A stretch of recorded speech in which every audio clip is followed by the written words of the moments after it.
हाय दोस्तों, कैसे हैं आप सब? बढ़िया हैं? सर्दियाँ आ गई है, ठंड वंड तो नहीं लग रही ना? अच्छे से अपने आप को गर्म कपड़ों में लपेट के रखना और अपनी सेहत का ख्याल रखना, ठीक है? तो एक नए गुड न्यूज़ क्लब के एपिसोड में आप सबका स्वागत है। गुड न्यूज़ क्लब को शुरू करने से पहले हम सबसे पहले क्या करते हैं? हाँ, हाथ जोड़ के प्रार्थना करते हैं। तो चलिए एक छोटी सी प्रार्थना के साथ गुड न्यूज़ क्लब की शुरुआत करते हैं। प्यारे पिता परमेश्वर, हम आपका धन्यवाद देते हैं आज के खूबसूरत दिन के लिए। हर एक बच्चा जो ये गुड न्यूज़ क्लब देख रहा है उनके साथ रहे और उन्हें आपके बारे में जानने में, आपके लिए जीने में और आपके प्यार को समझने में और आपके प्यार में बढ़ने में मदद कर। उनके साथ रहे और उनकी हर परेशानियों में उनकी मदद करते रहना। हर एक इंसान जिसने ये एपिसोड बनाने में मेहनत की है उन सबको आपके हाथों में सौंपते हैं। उनका ख्याल रखना। सब लोगों को आपके हाथों में सौंपते हैं। इस एपिसोड को भी आपके हाथों में सौंपते हैं। यीशु मसीह के नाम से मांगते हैं, आमीन। तो जब हमने प्रार्थना कर ली है, अब हम गुड न्यूज़ क्लब की शुरुआत कर सकते हैं। तो चलो जाके देखते हैं कि आज की गुड न्यूज़ क्लब में क्या होने वाला है।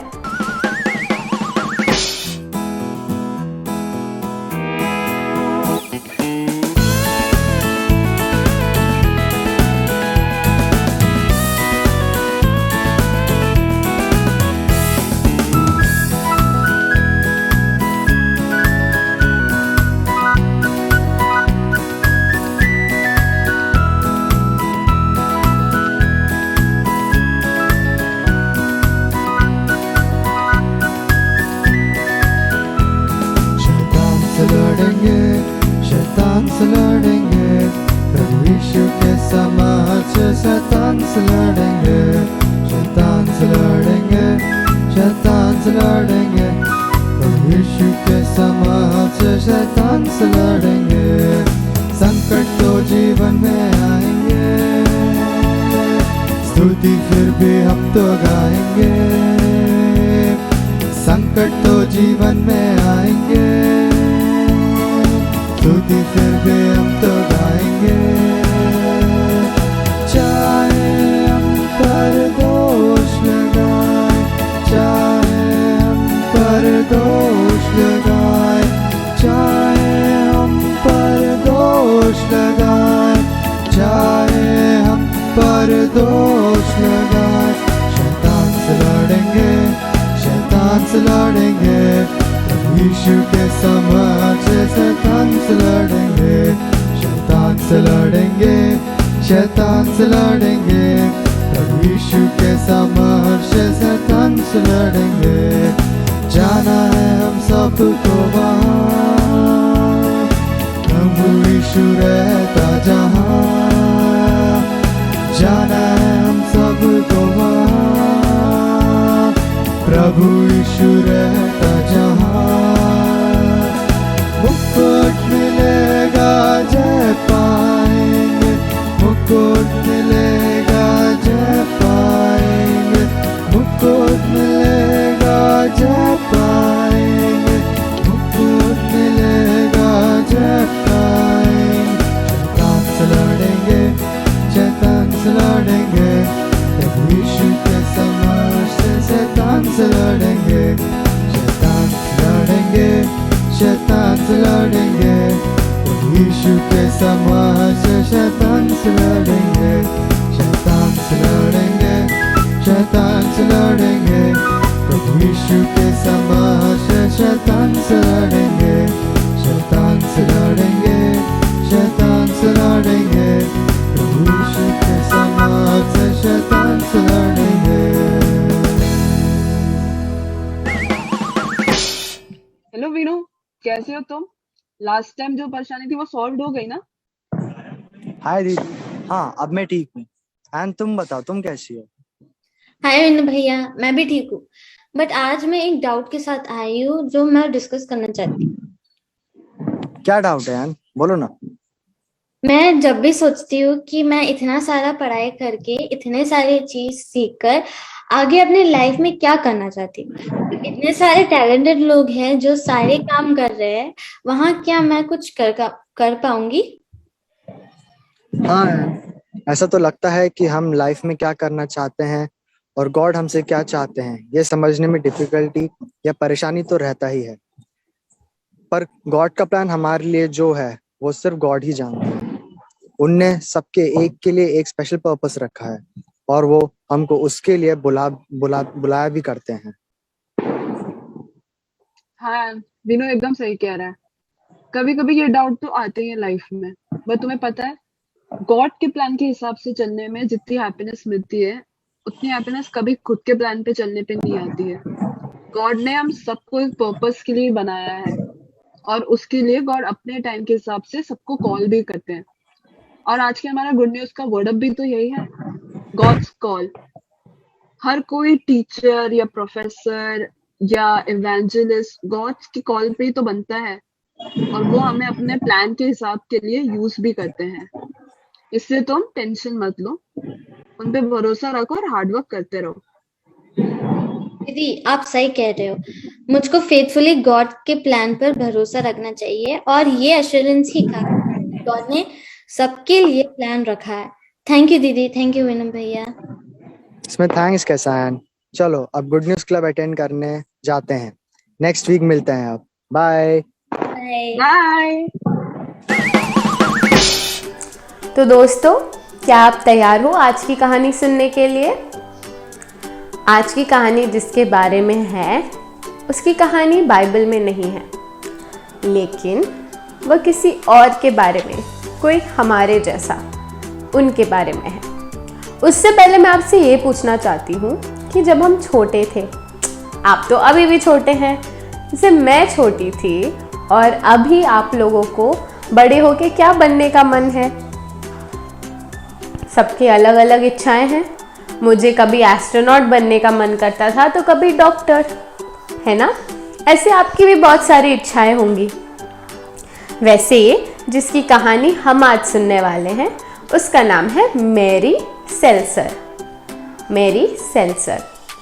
और मेरी भी एक छोटी सी बच्ची जो परमेश्वर के लिए कुछ बड़ा करना चाहती थी। आज हम उसकी कहानी सुनने वाले हैं। ये कहानी है 1850 की और कहाँ की? डंडी नामक एक जगह की जो है स्कॉटलैंड में। स्कॉटलैंड पता है आपको? वो भारत की तरह एक और एक देश है जहाँ पे डंडी नामक शहर में मेरी सेल्सर रहा करती थी। वो एक छोटे से घर में रहती थी जो बहुत गंदा हुआ करता था, जहाँ वो अपनी माँ, पापा और भाई बहनों के साथ रहती थी। तो ऐसी ही एक रात हम अभी इमेजिन करेंगे जहाँ पे बहुत ठंड पड़ रही है, और ठंड में हम क्या करेंगे? अभी तो हमारे पास एसी और अलग अलग हीटर वगैरह हैं जो हम इस्तेमाल कर सकते हैं ना, लेकिन ब्लैंकेट ओढ़ सकते हैं, कितना कुछ कर सकते हैं। लेकिन उस समय में ऐसा कुछ होता था नहीं। तो उस समय लोग क्या करते थे? लोग आग जलाते थे और वो आग के पास ऐसे अपने हाथ सेकते थे, अपने पैर सेकते थे, है ना? तो अब एक छोटी सी लड़की को हम इमेजिन करेंगे आग के पास ऐसे हाथ पैर सेकते हुए, और वो और उसकी मम्मी आग के पास किसी का इंतज़ार कर रहे हैं। उसके सारे भाई बहन सो चुके हैं। वो और मम्मी उनके पुराने कपड़े जो फट गए हैं उनको सीकर सुधार रहे हैं। किसका इंतज़ार कर रहे हैं? वह मेरी के पापा का इंतज़ार कर रहे हैं। मेरी के पापा हर दिन ही देर से आते थे और उनके लिए कोई नई बात थी नहीं। तो जब मेरी और उसकी माँ उनके पापा का इंतज़ार करते थे तो वैसे कपड़े सीना, साथ में बैठ के प्रार्थना करना, और ये सब वो इंतज़ार करते समय किया करते थे। शनिवार की रात है, एकदम से दरवाज़ा खुलता है और कोई आदमी लड़खड़ाता हुआ आ रहा है, नशे में एकदम धुत। कौन है ये? मेरी के पापा है। क्या ये मेरी देख के डर जाती है, चौंक जाती है? नहीं, पापा का तो हमेशा का ही ऐसा है। वो ऐसे लड़खड़ाते हुए आते हैं और टेबल पे एक सिक्का फेंक देते हैं। मेरी और उसकी माँ समझ गए, आज भी सारे पैसे दारू में निकाल दिए। मेरी के दिमाग में अजीब अजीब ख्याल आने लगते हैं कि कैसे घर का भाड़ा कैसे देंगे, भाई बहनों के लिए खाना कैसे लेंगे, उनके लिए कपड़े कैसे लेंगे। और ये सब सोच के मेरी एकदम से यूँ घबरा सी जाती है, सहम जाती है। और उसके पापा, जबकि मेरी ने कुछ नहीं किया, उनके लिए जो खाना उनने बचा के रखा था वो उठाकर फेंक देते हैं और मेरी को मारने लगते हैं और उन्हें घसीट के घर के बाहर फेंक देते हैं और दरवाजा बंद कर देते हैं। सोचो, एक छोटी सी बच्ची, उसको इतनी ठंड में बाहर बंद कर दिया। मेरी कितनी परेशान हुई होगी ना। हम ऐसे अटक जाएंगे तो वो खटखटाती है, मुझे अंदर ले आओ, मुझे अंदर ले आओ, बहुत ठंड है, प्लीज मुझे अंदर ले आओ। पर कोई नहीं सुनता। उसके पापा दरवाज़ा नहीं खोलते। मेरी वहीं इंतज़ार करती है और जैसे ही सुबह होती है और वह अपने पापा को फैक्ट्री की तरफ जाते हुए देखती है, वो जल्दी से अंदर दौड़कर अपनी माँ को गले लगा लेती है। मेरी के पापा हमेशा पैसे दारू में उड़ा देते थे। इन लोगों के पास सामान खरीदने के, जो हमारी ज़रूरतें हैं, खाना, कपड़े, घर का भाड़ा, कुछ भी देने के लिए इनके पास पैसे नहीं होते थे। ऐसी नौबत आ गई थी कि इनको अपने घर का फर्नीचर तक बेचना पड़ गया। अपनी टेबल, कुर्सी, बिस्तर, जो कुछ भी थोड़ा बहुत है वो सब बेच के पैसे लेते थे ताकि वो सब कुछ खरीद सके। लेकिन एक समय पे वो भी ख़त्म हो गया। पर ऐसे समय पर भी मेरी की माँ ने अपना विश्वास परमेश्वर से कभी नहीं छोड़ा। वह हमेशा परमेश्वर से प्रार्थना करती थी और पूरे विश्वास के साथ वह जीती थी कि परमेश्वर मार्ग ज़रूर निकालेगा। मेरी वैसे परमेश्वर में उतनी बड़ी तो हुई नहीं। वो अपने दोस्तों के साथ कुछ ना कुछ करती थी और हमेशा किसी न किसी परेशानी में फंस ज़रूर जाती थी। तो एक बार एक बूढ़ी सी औरत ने मेरी को और उसके दोस्तों को देखा और मेरी से कहा कि तुम आओ। अपने साथ वो उसे ले गई और उसने उन्हें यीशु मसीह के बारे में बताया। और जैसे ही मेरी ने यीशु मसीह को जाना, वो समझ गई कि वो पाप के रास्तों पे चल रही थी और वो उसे परमेश्वर से बहुत दूर कर सकता है। उसने अपने पापों के लिए माफ़ी मांगी और यीशु मसीह को अपने दिल में बुला लिया। और उसके बाद से मेरी यीशु मसीह में बढ़ती रही और वो परमेश्वर से, यीशु मसीह से वह इतना प्यार करने लगी कि वो सबको यीशु मसीह के बारे में बताना चाहती थी। पर जैसे जैसे मेरी बड़ी हो रही थी, उसकी घर की परेशानियां भी बढ़ रही थी। उसके पापा कोई एक काम रोक के रख ही नहीं सकते थे। हमेशा वो दारू पी के काम करने जाएंगे, कुछ गड़बड़ हो जाएगी, काम से निकाले जाएंगे। ऐसे कोई एक जगह थी नहीं जहां वो हमेशा काम करें और उनके पास इतना पैसा आए कि घर चलाएं। तो मेरी की मम्मी भी काम पर जाने लगी और स्थिति इतनी बिगड़ती गई, जबकि मेरी की मम्मी नहीं चाहते हुए भी मेरी और उसके भाई बहन भी काम करना शुरू कर दिए। तो दिन में काम करेंगे, शाम में स्कूल जाएंगे और वह उनकी ज़िंदगी ऐसे ही चलने लगी। फिर मेरी जब 14 साल की हुई, मेरी माँ को घर के कामों में भी हाथ बढ़ाने लगी। तो अब वो घर के काम करती है, वो बाहर जाके काम करती है और वो स्कूल भी जाती है और उसकी ज़िंदगी ऐसे चलने लगी। लेकिन उसका विश्वास परमेश्वर में बिल्कुल कम नहीं हुआ। वह पूरे दिल से परमेश्वर को चाहती थी और उसको हर संडे की छुट्टी मिलती थी और उसे संडे चर्च जाना बहुत पसंद था, क्योंकि चर्च में हमेशा अलग अलग मिशन के लोग आते थे और वहाँ आके अपने ऐसी हर जगह पे परमेश्वर के लिए काम करने वाले लोग आके अपनी कहानियाँ बताते थे, वहाँ की स्थितियों के बारे में बताते थे और उसे ये बहुत पसंद था। उसकी घर की स्थिति तो उतनी अच्छी नहीं थी। एक समय के बाद उसकी माँ फिर से पेट से हो जाती है और उसके पापा की मृत्यु हो जाती है। मेरी अकेले ही अपना घर बार संभाल रही थी। इतनी परेशानियां थी उसके घर पे, लेकिन एक ही खुशी का दिन जो था उसका, उसके लिए वो हमेशा ही उत्सुक होती थी, संडे के दिन। तो हर बार की तरह वह संडे को एकदम उत्सुकता के साथ जाती है और वहाँ पे एक विलियम एंडरसन नाम का आदमी आता है। वह व्यक्ति लोगों के बारे में बताता है। ये पश्चिम की एक जगह है और उसके बारे में ये आदमी यह बताता है कि वहाँ पे लोग को नहीं जानते हैं, वो अन्य चीज़ों को और वो उनकी प्रार्थना करते हैं।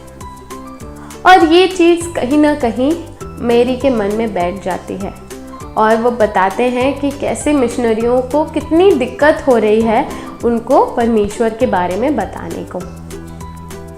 और हर दिन मेरी और उसकी माँ बैठ के इन मिशनरीज़ के लिए प्रार्थना करते थे।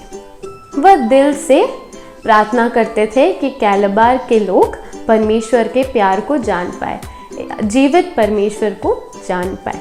वैसे तो मेरी के चर्च वालों ने क्वीन स्ट्रीट नाम की एक जगह पे छोटी सी एक कमरा लेकर रखा था जहाँ पर वह संडे स्कूल लेते थे और मेरी ने भी वहाँ पे पूछकर संडे स्कूल लेना शुरू किया। उसे बच्चों को परमेश्वर के बारे में बताना बहुत पसंद था।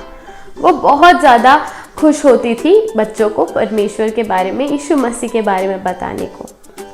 लेकिन क्वीन स्ट्रीट इतनी अच्छी जगह नहीं थी। वहाँ के बच्चे एकदम गुंडों जैसे थे, उनकी अपनी गैंग हुआ करती थी, वो मारा पीटी खून खराबे किया करते थे। वो बच्चे इस प्रकार के थे। लेकिन फिर भी मेरी हर संडे वहाँ जाके उन बच्चों को परमेश्वर के बारे में बताती थी। बच्चे उसका मजाक उड़ाते थे, उस पर कीचड़ पत्थर सब फेंकते थे, पर फिर भी मेरी हमेशा खुशी खुशी यीशु के बारे में बताती थी। वो बहुत खुश होती थी ये सोचकर कि मैं किसी को तो परमेश्वर के बारे में बता पा रही हूँ। और ऐसे ही चलते चलते एक बार रात के समय में वो क्वीन स्ट्रीट में ही चलकर जा रही थी और उत्ते पे कुछ लड़कों ने उसे घेर लिया और वो एक ऐसी लंबी सी चीज़ गोल गोल गोल घुमाने लगे। वो लोहे की थी और उसके अंत भी ऐसे कांटों वाले थे कि वो लगेगी तो बहुत ज़ोर से लगेगी और वो उसे यूं करके उसके सामने घुमाने लगे और उसको बोलते हैं, अब देखते हैं तुम कितनी बहादुर हो। और उसके सामने ऐसे घुमा के बोलते हैं, यहाँ पर अब बाइबल के बारे में बताने बिल्कुल मत आना, देखते हैं तुम्हें कौन बचाता है, तुम कितनी बहादुर हो करके वो ऐसे घुमाने लगते हैं उसे। अगर हम ऐसे सिचुएशन में होते, ऐसी परिस्थिति में होते, कितना डर जाते ना। पर मेरी डट कर वहाँ खड़ी रही। वो ऐसे घूम के उसके सर पे यूँ लग कर गया। उसे कटा तो होगा, पर उसने आंख भी नहीं झपकाई। वह डट कर वहाँ खड़ी रही। ये देखकर उन सब ने कहा, तुम बहुत बहादुर हो, अब तुम यहाँ पे बाइबल के बारे में बता सकती हो और तुम्हें कोई नहीं रोकेगा। तब उसने उन लड़कों से कहा, क्यों ना तुम भी उस संडे स्कूल में आके सुनो यीशु के बारे में। आपको लगता है क्या वो आए होंगे? हाँ, वे सब आए और उनने यीशु के बारे में जाना और उनने यीशु को अपने दिल में भी बुलाया। और इसी तरह मेरी की ज़िंदगी जा रही थी। पर ऐसे जाते जाते वह 26 साल की हो गई। पर उसके मन से एक चीज़ नहीं गई, कैलाबार। वह दिल से वहाँ जाके वहाँ के लोगों को यीशु मसीह के बारे में बताना चाहती थी। अब वो इतनी बड़ी हो गई थी, उसके भाई बहन इतने बड़े हो गए थे कि वो उसकी माँ का ख्याल रख सकते हैं, वो भी काम करने लगे थे। तो उसने अपनी माँ को बताया कि मम्मा, मैं कैलाबार जाना चाहती हूँ और वहाँ जाके लोगों को यीशु मसीह के बारे में बताना चाहती हूँ। ये सुन के उसकी माँ ने क्या कहा होगा? अगर आपको लगता है कि उसकी माँ ने हाँ कहा है तो सब चिल्लाएंगे, करेंगे। अच्छा, अगर आपको लगता है उसकी माँ ने ना कहा है तो सब लोग ऐसे ऐसे करेंगे। जितने भी लोगों ने चिल्लाया है जोर से वो सही है, क्योंकि उसकी माँ बहुत खुश हुई कि मेरी भी मिशनरी बनना चाहती थी और वो कैलाबार जाना चाहती थी। पर क्या वो कैलाबार जाएगी? ये जानने के लिए आपको हमारा अगला गुड न्यूज़ क्लब का एपिसोड देखना होगा। तो चलो अब हम आंखें बंद करके प्रे करते हैं। प्यारे पिता परमेश्वर, हम जानते हैं कि हमने पाप किया है, पर आपने जैसे मेरी से बात की, उन अनेक बच्चों से बात की, वैसे आज आपने हमसे भी बात की है। हमारे पापों को क्षमा कर और हमें अपने करीब ले आ, हमें अपना बच्चा बना ले और हमें आप में बढ़ते रहने की और आपके वचन को दूसरों को बांटने की शक्ति दे। हम सबको और हमारी ज़िंदगी को आपके हाथों में सौंपते हैं। हमारा ख्याल रखना, यीशु मसीह के नाम से मांगते हैं, सुन और ग्रहण कर, आमीन। तो दोस्तों, इसी के साथ हम अपने गुड न्यूज़ क्लब के अंत में पहुंच चुके हैं। आप सब अपना ख्याल रखना और हम फिर से मिलेंगे अगले शनिवार। कब? यही समय। तो मिलते हैं, और हम आगे की कहानी भी सुनना चाहते हैं ना, तो मिलना तो पड़ेगा अगर जानना है कि आगे क्या होगा। तो ये हफ्ता आपके लिए बहुत अच्छा हो और परमेश्वर आपके साथ रहे, इसकी मैं दुआ करती हूँ। आप सब अपना ख्याल रखना। बाय।